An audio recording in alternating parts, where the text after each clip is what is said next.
भगवत गीता का एक बहुत ही महत्वपूर्ण और प्रसिद्ध प्रसंग है। अर्जुन का संशय और श्री कृष्ण का उपदेश। इस प्रसंग में कई नैतिक शिक्षाएं छुपी हुई हैं। आइए इसे एक कहानी के रूप में समझते हैं। अर्जुन का युद्ध के प्रति संशय। महाभारत के युद्ध के समय जब कौरव और पांडवों की सेनाएं कुरुक्षेत्र में आमने सामने खड़ी थी, तब अर्जुन अपने सारथी श्री कृष्ण से कहते हैं कि वे इस युद्ध को नहीं लड़ सकते। अर्जुन का हृदय करुणा से भर गया और उन्होंने अपना धनुष नीचे रख दिया। अर्जुन अपने परिवार के लोगों, गुरुओं और परिजनों को देखकर बहुत व्यथित हो गए।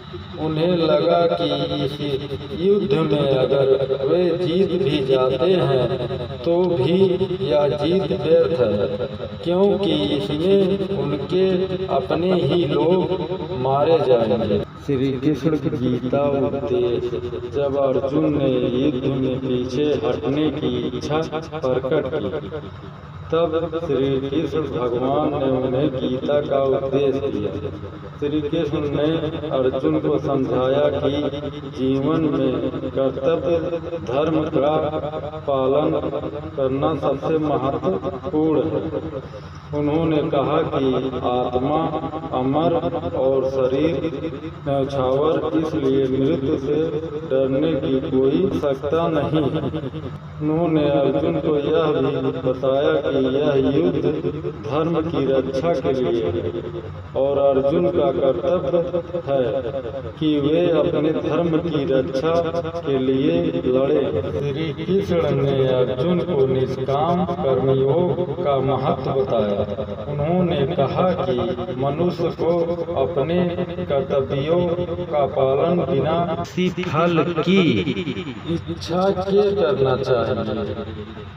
कर्म करने का अधिकार हमारे पास है, लेकिन फल की चिंता नहीं करनी चाहिए।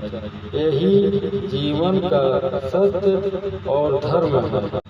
इस कहानी से हमें यह सीख मिलती है कि हमें अपने कर्तव्यों को बिना किसी संकोच के निभाना चाहिए। जीवन में कई बार ऐसे मौके आते हैं जब हम संदेह में पड़ जाते हैं, लेकिन ऐसे समय में हमें अपने धर्म और कर्तव्य को याद रखना चाहिए।